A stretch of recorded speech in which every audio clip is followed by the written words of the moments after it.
Olá, boa tarde. Começa agora o JTV UFMA. Vamos aos destaques de hoje. Ônibus voltam a circular na Grande Ilha após prisões de suspeitos da morte de motorista. Começa mais uma etapa da campanha de vacinação nas férias, nos shoppings da capital. Depois de várias sessões adiadas, Câmara Municipal de São Luís aprova o orçamento público da capital para 2024. Exposição homenageia um personagem tradicional do carnaval maranhense, o Fofão. E o município de Porto Franco recebe a primeira mostra de cinema. O nosso telejornal está no ar.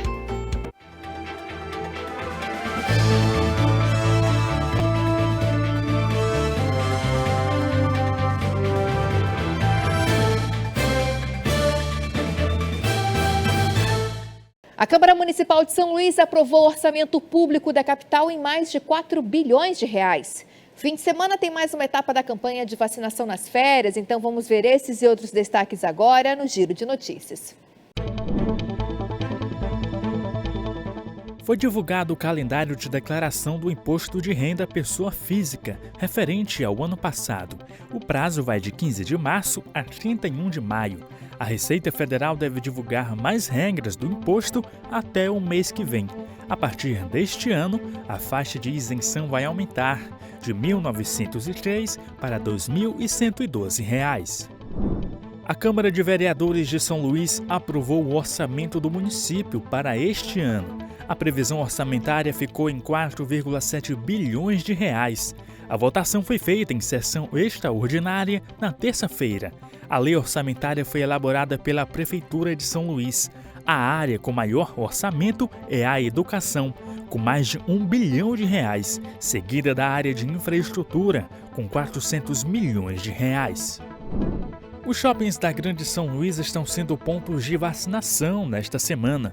Mais de 10 imunizantes são oferecidos, de acordo com a Secretaria de Estado da Saúde.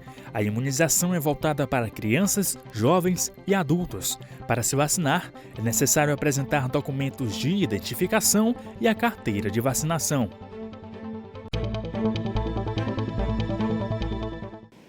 E nesta quarta-feira, os ônibus voltaram a circular após a prisão dos suspeitos da morte do motorista. Vamos atualizar então essas informações agora com a repórter Luciana Rodrigues. Boa tarde, Luciana. Boa tarde, Ana. Boa tarde a todos que acompanham o JTV UFMA. Hoje tudo tranquilo aqui no terminal da Fonte do Bispo, bem diferente de ontem. Era um local de concentração da manifestação dos motoristas e cobradores contra a morte do motorista Francisco Vale Bispo, de 48 anos.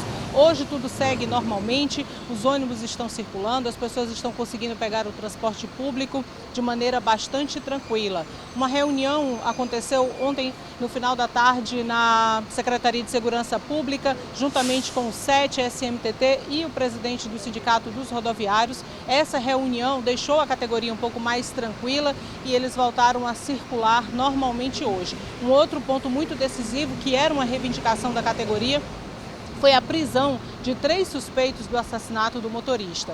Eu conversei hoje pela manhã com o vice-presidente do Sindicato dos Rodoviários, Carlos Ariston, e ele falou um pouquinho sobre essa reunião e sobre a decisão de voltar ao trabalho normalmente hoje.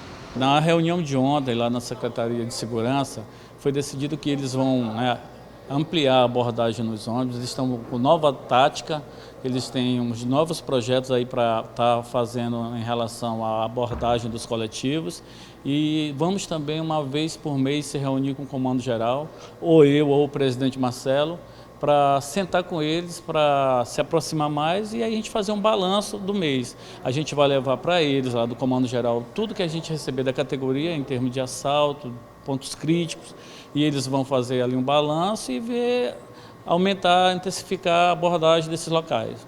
Hoje pela manhã também a Polícia Militar fez algumas abordagens a usuários do transporte público para saber se não tinha alguma irregularidade, se eles não estavam em perigo. Durante toda a manhã nós presenciamos aqui na Fonte do Bispo a Polícia Militar fazendo esse tipo de abordagem para tentar diminuir o perigo da população dentro dos coletivos.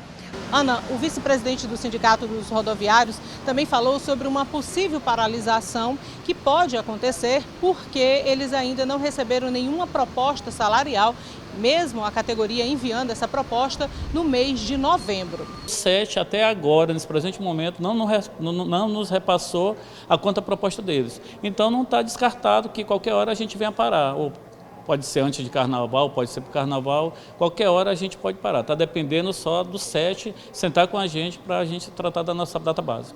Ana, ainda sobre os suspeitos do assassinato do motorista, um foi preso, 2 foram detidos, 2 são menores de idade, inclusive um dos menores pode ter sido o que ocasionou o disparo que matou o motorista, mas isso ainda está sendo investigado. Essa é uma versão preliminar, apontada até mesmo por eles, mas isso segue em investigação.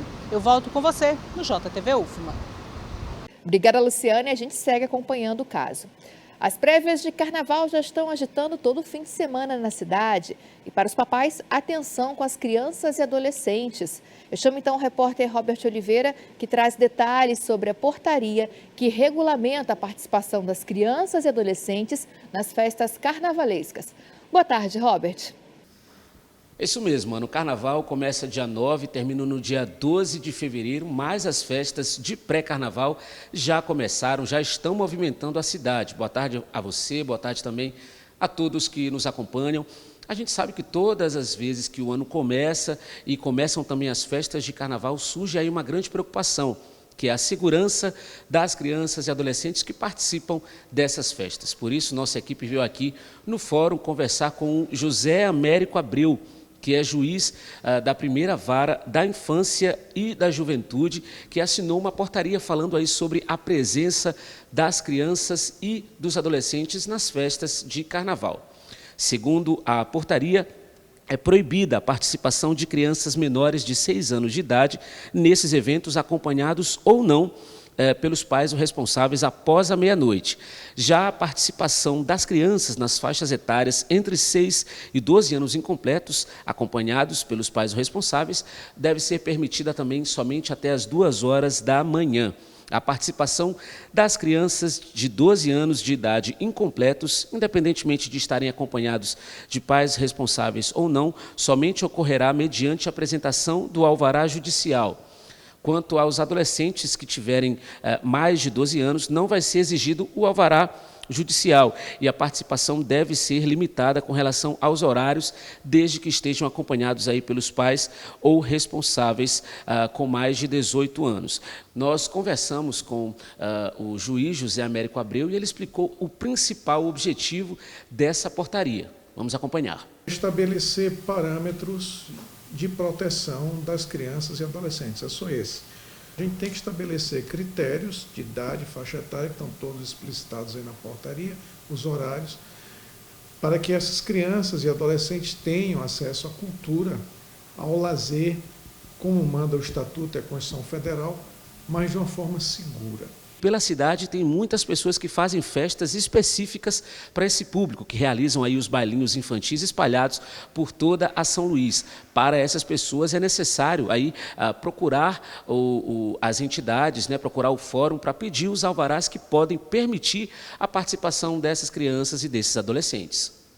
Elas devem procurar a vara da infância para obter o alvará, com toda a documentação dos pais, das crianças, as autorizações devidas, para que a gente possa, então, analisar, estando ok, a gente expedir o alvará.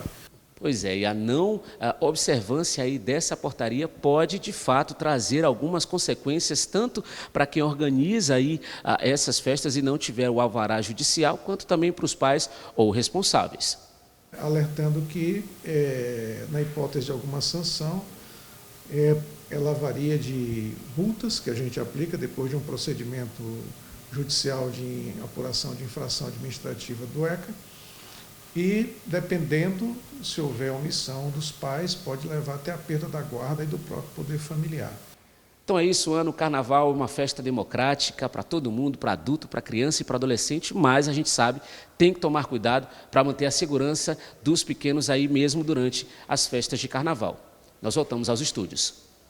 Obrigada, Robert. E um dos personagens mais tradicionais do Carnaval de Rua do Maranhão virou tema de exposição na Casa Dinhozinho. Fofão Maranhense Máscaras Artesanais do Carnaval é o tema da exposição do artista visual Dalton Costa. Vamos conferir.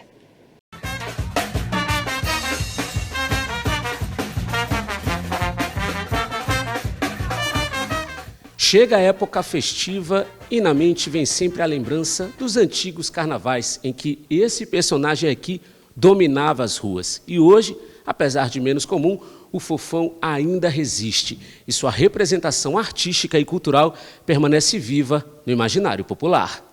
Eu acho que o Fofão, ele teve uma caída muito grande no nosso meio, mas ainda há grupos de resistência que tentam manter essa tradição viva em nosso meio, e é importante que ela seja mantida, porque o nosso Fofão é bastante peculiar, é bastante característico e único aqui em São Luís do Maranhão. Entre os entusiastas dessa manifestação popular está o Dalton Cunha, artista visual e responsável pela exposição Fofão Maranhense, Máscaras Artesanais do Carnaval. A mostra reúne 50 máscaras com 5 modelos e 50 composições estéticas diferentes. Por aqui, o objetivo é resgatar a tradição usando técnicas de colagem e pintura. Meu trabalho ele se dá a partir de um molde de argila que é feito com essa argila mole, que depois ela é seca naturalmente, depois ela vai ao forno. Depois de forno ela fica vitrificada e a partir desse molde seco, duro, compacto, eu faço essas máscaras com essa colagem. A exposição está sendo realizada no Museu Casa de Nhozinho e é aberta ao público. Quem vier visitar pode inclusive comprar qualquer um dos modelos e levar para casa. A casa ela vem com esse aspecto de valorizar essa produção local do estado do Maranhão, dos artistas locais, mostrando essa grande concepção de artes voltada em todos os meios. Dentre elas, a principal divulgação é justamente sobre a cultura popular maranhense. E nada mais maranhense do que o personagem do Fofão, que apesar de ter sido criado com base em influências europeias, retrata a diversidade do carnaval do nosso estado. Um personagem solitário, ou às vezes em grupos, né? Ele desfila no carnaval, ou ele brinca no carnaval, a partir de uma situação, não chamaria de dramatúrgica, mas de uma situação que envolve tanto o emocional do triste, não é? do saudoso, com o emocional do alegre. Ele tem uma grande força, ele acaba se tornando um personagem principal. Então, a proposta é de continuidade mesmo, de perpetuidade dessa celebração, dessa manifestação através do nosso carnaval. Muito bom, né? Então, só reforçando que a exposição fica em cartaz até o dia 17 de fevereiro no Museu Casa de Nhozinho, na Rua Portugal, Praia Grande, Centro Histórico de São Luís. E veja a seguir, o município de Porto Franco recebe a primeira mostra de cinema.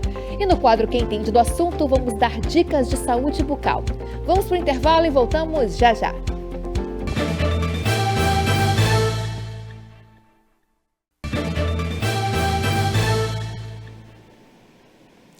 Pela primeira vez, o município de Porto Franco, no sul do estado, está recebendo um evento de cinema.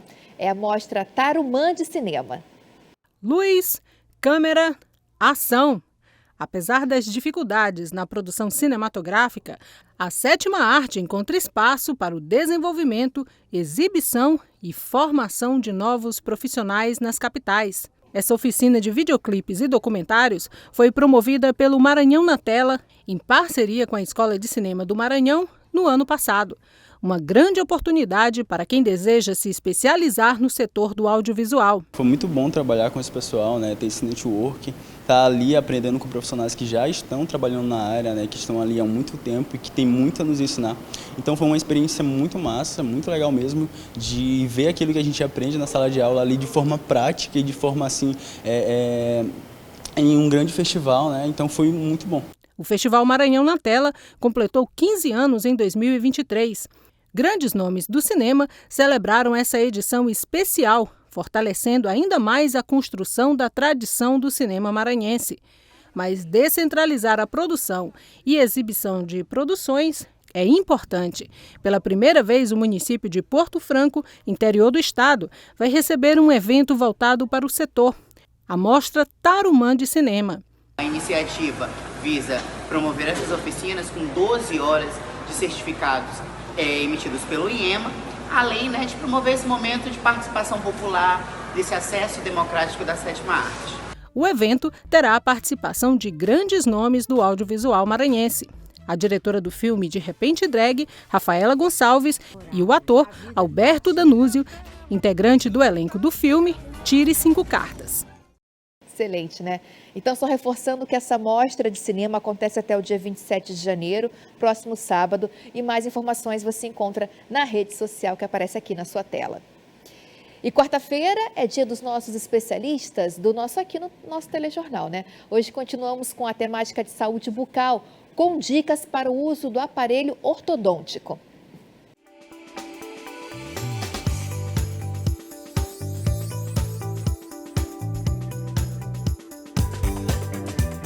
Qual a importância do uso de aparelho para a saúde dos dentes? O aparelho ortodôntico ele é super importante. Ele vai organizar a arcada dentária, tanto na parte óssea como no elemento dental.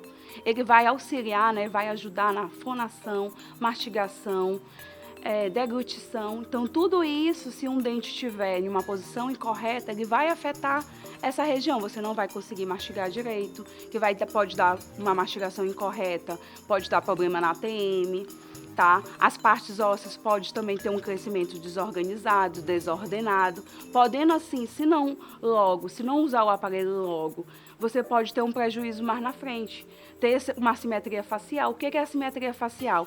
É um lado da face mais alongado do que o outro, isso tudo causado por danos, né?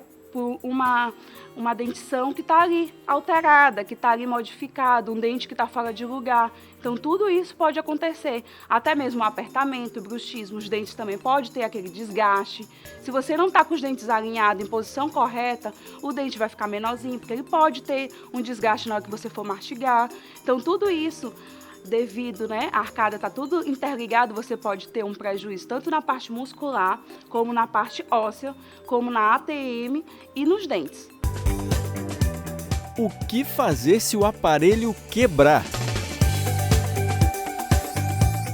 Se o aparelho quebrar, é muito importante você ligar para o seu ortodontista e avisar. E para ir mais rápido possível, para fazer esse retorno, para fazer esse reparo. Mas as manutenções, elas são feitas mensalmente. Por quê, doutor? Porque a ortodontia, ela não é um tratamento rápido. Você fez aqui e já está aqui o resultado. Não.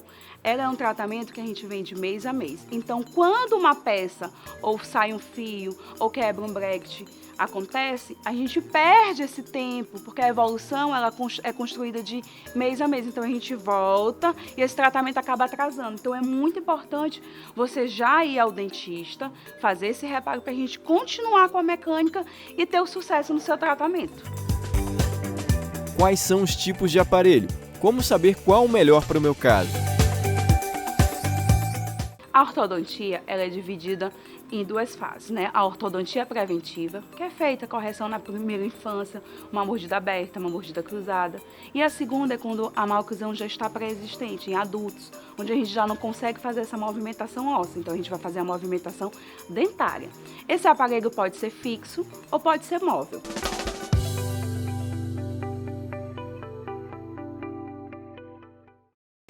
Então ficam as dicas e o nosso telejornal termina por aqui. Para rever nossas entrevistas, reportagens e quadros, basta acessar o YouTube e o Instagram da TV UFMA. Confira também os destaques no programa Destaques JTV UFMA 18h30. Uma ótima quarta-feira para você.